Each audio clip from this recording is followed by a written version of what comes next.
बर्फीली पहाड़ियों पर दिल खोलकर खुल्लम खुल्ला प्यार का इजहार करते शम्मी कपूर को जब याहू चाहे कोई मुझे जंगली कहे गाने के लिए आवाज़ चाहिए थी तो वह अल्हड़ बांकपन रफ़ी की आवाज़ में मिला।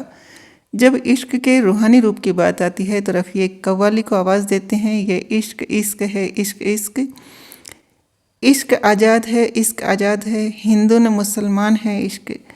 ये वही रफ़ी हैं जिसका गाया मन तड़फत हरि दर्शन को आज आज भी भक्ति के लिए याद किया जाता है। यही नहीं, पर्दे पर गुरुदत्त जब भारत की हकीकत और हुकूमत दोनों से बेजार हो जाते हैं तो ये रफ़ी हैं जो गाते हैं, जिन्हें नाज है हिंद पर वो कहाँ है। ये सब मशहूर गायक मोहम्मद रफ़ी की गायकी के महज चंद रंग हैं। यह साल मोहम्मद रफ़ी की जन्म शती का है। मोहम्मद रफ़ी का जन्म 24 दिसंबर 1924 को अमृतसर में हुआ। एक वक्त था जब फिल्मों के हिट गाने का मतलब मोहम्मद रफ़ी होता था। उनके न रहने के सालों बाद भी लोग उनकी आवाज़ और दिल जीत लेने वाले अंदाज के किस्से सुनाते नहीं थकते। इसकी एक मिसाल शम्मी कपूर के किस्सों में मिलती है। कहा जाता है जैसे मुकेश राज कपूर की आवाज़ थे वैसे ही मोहम्मद रफ़ी शम्मी कपूर की आवाज़ थे। सुजाता देव की किताब मोहम्मद रफ़ी ए गोल्डन वॉइस में शम्मी कपूर याद करते हैं, हम लोगों को तारीफ़ करूं क्या उसकी गाना रिकॉर्ड करना था। रात भर में सो नहीं पाया, मैं चाहता था कि ये जुमला बार बार दोहराया जाए और फिर गाने का अंत हो, लेकिन संगीतकार ओपी नैयर को मेरी सलाह पसंद नहीं आई। मेरी निराशा देखकर रफ़ी ओपी नैयर से बोले, पापा जी आप कंपोजर हो, मैं गायक हूँ, पर पर्दे पर तो शम्मी कपूर को ही एक्टिंग करनी है, उन्हें करने दो, अगर अच्छा नहीं लगेगा तो हम दोबारा कर लेंगे। रफ़ी साहब ने वैसे ही गाया जैसे मैंने सोचा था।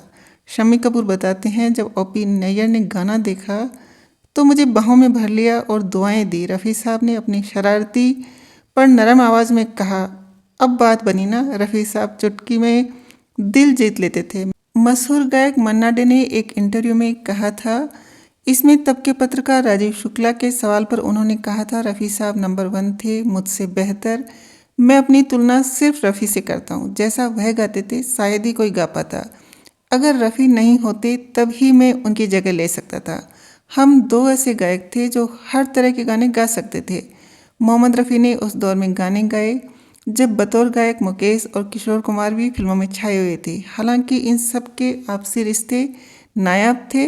मुकेश के बेटे नितिन मुकेश ने बीबीसी हिंदी से बातचीत में बताया, इन सब का रिश्ता बहुत सुंदर था। मुझे ताज्जुब होता था जब फ़ोन उठाकर मुकेश जी रफ़ी साहब को कहते, रफ़ी मियाँ तुमने ये गीत इतना खूबसूरत गाया है, काश मैं तुम्हारी तरह गा सकता। कभी रफ़ी साहब का फ़ोन आता कि मुकेश तुमने कितना सुंदर गाया है। इतना मकबूल होने के बावजूद रियाज और ख़ुद को बेहतर करने की मोहम्मद रफ़ी की ललक कैसी थी, इसका किस्सा संगीतकार खयाम अलग अलग जगहों पर कई बार बता चुके हैं। खयाम ने बताया था, रफ़ी बार बार मुझे दावत पर बुलाते, मुझे लगा कि क्या माजरा है। फिर रफ़ी साहब की ओर से मेरे लिए गुजारिश आई, आप मेरी आवाज़ में मिठास भर दीजिए। ये तब की बात है जब रफ़ी अपनी लोकप्रियता के उरूज पर थे। मुझे यकीन नहीं हुआ, दरअसल उन दिनों रफ़ी हाई पिच वाले गाने गाया करते थे। खयाम कहते हैं, मैंने उनके सामने कुछ शर्तें रखी, जैसे ये भूल जाएं कि वे महान गायक हैं, रिहर्सल के दौरान उनके आसपास कोई नहीं होगा, इस दौरान वे फ़ोन पर भी किसी से बात नहीं करेंगे। रफ़ी साहब ने पूरी तन्मयता से मुझसे ट्रेनिंग ली। इसका नतीजा यह हुआ, जब उन्होंने गज़ल गाई, गजब किया, तेरे वादे पर एतबार किया। वह मिठास जो रफ़ी को चाहिए थी वह उन्हें मिली। अपनी गायकी के अलावा जिस बात के लिए अक्सर लोग मोहम्मद रफ़ी की तारीफ़ किया करते हैं वह था उनका शांत और विनम्र अंदाज। संगीतकार अमर हल्दीपुर सुजाता देव की किताब में बताते हैं, 1967-68 में सी रामचंद्र रफ़ी साहब के साथ एक गीत रिकॉर्ड कर रहे थे, लेकिन रफ़ी जी से बार बार गलतियां हो रही थी, कई बार रिकॉर्डिंग करनी पड़ी। सी रामचंद्र गुस्सा हो गए और कहा, रफ़ी मियाँ क्या हो रहा है, मैंने क्या म्यूजिक स्कूल खोल रखा है, जो गाना दिया है याद कीजिए और गाइए।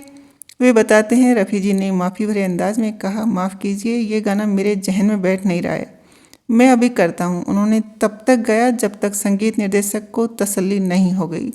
बाद में वह साज बजाने वाले कलाकारों के पास गए, सबसे माफ़ी मांगी।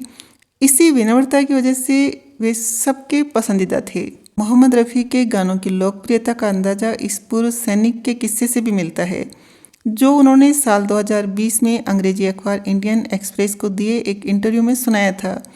साल 1962 की जंग लड़ चुके भारतीय सैनिक फुनचोक तासी ने बताया था, गलवान इलाके में भारत और चीन के बीच तनातनी चल रही थी। चीन के सैनिकों ने वहाँ बड़े बड़े लाउड स्पीकर लगा दिए और हिंदी में घोषणा करते थे, ये जगह न आपकी है न हमारी है, आप भी वापस चले जाओ, हम भी वापस जा रहे हैं। उसके बाद वे रफ़ी का गाना तुम सा नहीं देखा जोर जोर से बजाते, साथ में लता मंगेशकर का गाया तन डोले। ये कई दिनों तक चला। वह ऐसा इसलिए करते थे कि भारतीय सैनिक चले जाएं, हालांकि हमने जगह नहीं छोड़ी। मोहम्मद रफ़ी का जन्म 24 दिसंबर 1924 को अमृतसर के पास कोटला सुल्तान सिंह में अल्लाह राखी और हाजी अली मोहम्मद के घर हुआ। प्यार से उन्हें फ़ीको कहा गया। हाजी अली मोहम्मद बेहतरीन खानसामा थे। वे 1926 में लाहौर चले गए। फ़ीको कोटला सुल्तान सिंह के स्कूल में ही पढ़ाई करते रहे। 12 साल की उम्र में रफ़ी भी परिवार के बाकी सदस्यों के साथ लाहौर चले गए। इसके बाद रफ़ी कभी स्कूल नहीं गए। उन्होंने अपने बड़े भाई के साथ बाल काटने का काम शुरू किया। रफ़ी संगीत के दीवाने थे। पिता संगीत के सख्त खिलाफ थे। इस वजह से वे चोरी छिपे ही गाते थे। यह किस्सा तो काफ़ी मशहूर है कि लाहौर में एक तारा बजाने वाला एक फ़कीर आया करता था। इसका गाना सुनते सुनते रफ़ी उसके पीछे पीछे चले जाते। वे अक्सर हजरत दाता गंज बख्श की दरगाह पर भी जाते थे। एक दफ़ा लाहौर में ऑल इंडिया रेडियो के अधिकारी जीवनलाल मट्टो नूर मोहल्ला से गुजर रहे थे। तभी उनके कानों में एक बेहद सुरीली आवाज़ पड़ी। आवाज़ अनोखी थी। आवाज़ का पीछा करते हुए वे उस दुकान में गए जहां रफ़ी किसी का बाल काट रहे थे। उनकी गायकी से मुतासिर इस अधिकारी ने उन्हें रेडियो में काम करने का मौका दिलाया। एक बार लाहौर में उस वक्त के मशहूर गायक के.एल. सहगल के कार्यक्रम में बत्ती गुल हो गई। समय काटने और लोगों को बांधे रखने के लिए युवा रफ़ी मंच पर आए। महफिल में मौजूद संगीत निर्देशक श्याम सुंदर उनसे इतना मुतासिर हुए कि रफ़ी को बम्बई आने की सलाह देकर चले गए। आज का नाम मुंबई है। पिता को छोड़ रफ़ी के परिवार के बाकी सदस्य उनके हुनर को समझते थे। उन्हें लगा कि रफ़ी का भविष्य मुंबई में है। रफ़ी मुंबई में चले गए। इसके बाद संघर्ष की शुरुआत हुई। उन्हें संगीतकार श्याम सुंदर ने पंजाबी फिल्म गुल बलोच में रफ़ी से गाना गवाया। रफ़ी को शुरू में साल 1944 की फिल्म पहले आप और फिर गांव की गोरी में गाने का मौका मिला। पहले आप में कोरस में गाना था। गाना कुछ ऐसा था, सैनिकों की कदम ताल की आवाज़ की तरह गायकों को भी कदम ताल करनी थी। रिकॉर्डिंग के बाद नौशाद ने देखा कि रफ़ी के पैरों से खून निकल रहा है। पूछने पर मोहम्मद रफ़ी ने बताया कि उनके जूते कुछ ज़्यादा ही टाइट हैं। क्योंकि गाना चल रहा था इसलिए उन्होंने कुछ नहीं कहा। मोहम्मद रफ़ी की शोहरत और कामयाबी की बात संगीतकार नौशाद का जिक्र किए बगैर अधूरी है। दोनों ने बेजू बावरा, कोहिनूर, मदर इंडिया, मुगले आजम, आन, गंगा जमुना, मेरे महबूब, राम और श्याम, पाकिजा जैसी अनेक फिल्मों में साथ काम किया। नौशाद के बेटे राजू नौशाद के मुताबिक नौशाद रफ़ी जी से घंटों रियाज करवाते थे और रफ़ी जी बैठकर अभ्यास करते रहते। तब नौशाद उनसे हंसते हुए कहते कि अब जाओ और दूसरे गानों की प्रैक्टिस करो, वरना तुम कभी अमीर नहीं बन पाओगी। यह रिश्ता सिर्फ संगीत का नहीं था। रफ़ी साहब की बेटियों का निकाह भी नौशाद ने पढ़वाया था। ऐसा नहीं था कि विनम्र तबीयत वाले रफ़ी कभी नाराज़ नहीं हुआ करते थे, लेकिन उसका भी उनका अलग अंदाज था। मोहम्मद रफ़ी एक गोल्डन वॉइस किताब में वरिष्ठ संगीतकार ओमी ने अपनी यादें साझा की है। वे बताते हैं, एक बार रफ़ी मुझसे नाराज़ हो गए, जो बहुत कम होता था। साल 1973 में फिल्म धर्मा की कव्वाली राज की बात कह दूं तो की रिकॉर्डिंग थी। मैं रीटेक करना चाहता था। रफ़ी साहब थोड़ा सा नाराज़ हो गए और बोले, क्या कह रहे हो? रफ़ी साहब से ऐसी बातें सुनना असामान्य बात थी। मैंने भी थोड़ा सख्ती से कहा, ठीक है, पैकअप। रफ़ी साहब बिना एक शब्द कहे चले गए। ओमी के मुताबिक अगली सुबह 6 बजे घर की घंटी बजी। सामने रफ़ी साहब थे। उन्होंने पंजाबी में कहा, क्या मैंने तुम्हें नाराज़ कर दिया? चलो कल वाली कव्वाली सुनते हैं। मैं अमेरिका से स्पीकर लाया था, इन्हीं पर सुनते हैं। सुनने के बाद रफ़ी जी ने विनम्रता से पूछा कि क्या दोबारा रिकॉर्ड करना है? मैंने उन्हें गले लगा लिया और कहा कि खान अपने स्पीकर लेकर जाओ। मैं उन्हें खान बुलाता था। तब वे बोले, ये स्पीकर आपके लिए हैं। रफ़ी जी की फ़ीस 3,000 रुपये थी और स्पीकर की कीमत 20,000 रुपये। ये थे रफ़ी साहब। ऐसा नहीं है कि कामयाब होने के बावजूद उनके लिए चुनौती नहीं थी। रफ़ी साहब पर दास्तान रफ़ी नाम की डॉक्यूमेंट्री बनी है।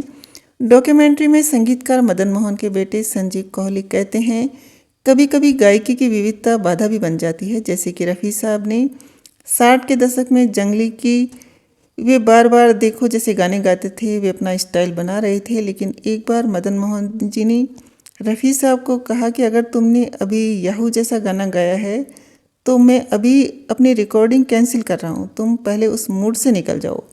मेरा गाना गंभीर है, मुझे उसमें अदायगी कम चाहिए। मोहम्मद रफ़ी ने करियर की ऊंचाइयां देखी तो एक ऐसा भी दौर आया जब उसमें ढलान दिखने लगी। यह बात 70 के दशक के शुरुआत की है। उस दौरान रफ़ी हज करके लौटे थे। वहाँ किसी ने उनसे कह दिया था कि मौसीकी को उनके मजहब में कोई जगह नहीं है। उसके बाद रफ़ी ने कुछ समय के लिए गाना छोड़ दिया। दिलीप कुमार, शम्मी कपूर जैसे दिग्गज अभिनेता जिनके लिए रफ़ी गाया करते थे, वे धीरे धीरे सिमट रहे थे। ये राजेश खन्ना और अमिताभ बच्चन वाला दौर था। जो संगीतकार और गीतकार रफ़ी के लिए गीत संगीत रचते थे, उनमें से कई गुजर चुके थे या एस.डी. बर्मन की जगह आर.डी. बर्मन जैसी नई पीढ़ी के संगीतकार ले रहे थे। ये नए तरह के संगीत और किशोर कुमार जैसे गायकों के साथ काम करने लगे थे। तब कई लोगों ने कहा कि रफ़ी का युग अब चला गया, लेकिन रफ़ी ने इस दौर को खुद पर हावी नहीं होने दिया। कई संगीतकारों ने भी उनका साथ दिया।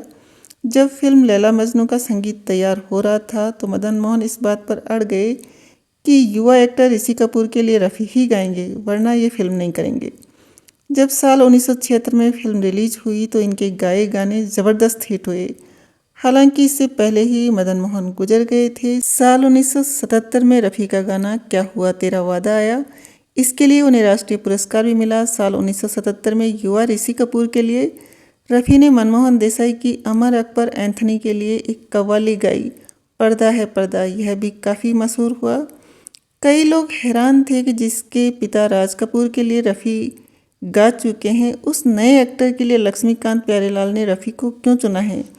लेकिन इन गानों से रफ़ी ने ज़बरदस्त वापसी की।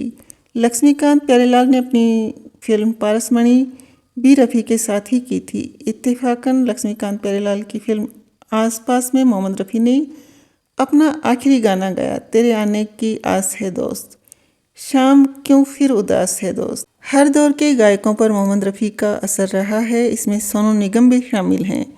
बीबीसी हिंदी से बातचीत में सोनू निगम ने कहा था, जब मैं मुंबई गायक बनने आया था तो मेरी यही कोशिश होती थी कि रफ़ी साहब की आवाज़ को लेकर आऊँ और उनके जैसा गाऊँ। मोहम्मद रफ़ी साहब मेरे लिए भगवान हैं।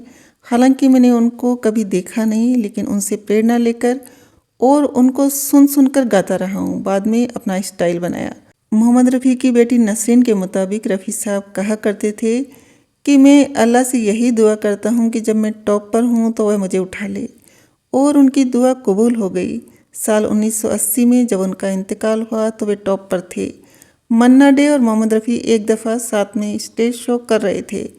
तब मन्ना डे ने मंच पर कहा था, दोस्तों इस युग में हजारों मन्ना डे आएंगे पर कभी एक और मोहम्मद रफ़ी नहीं होगा।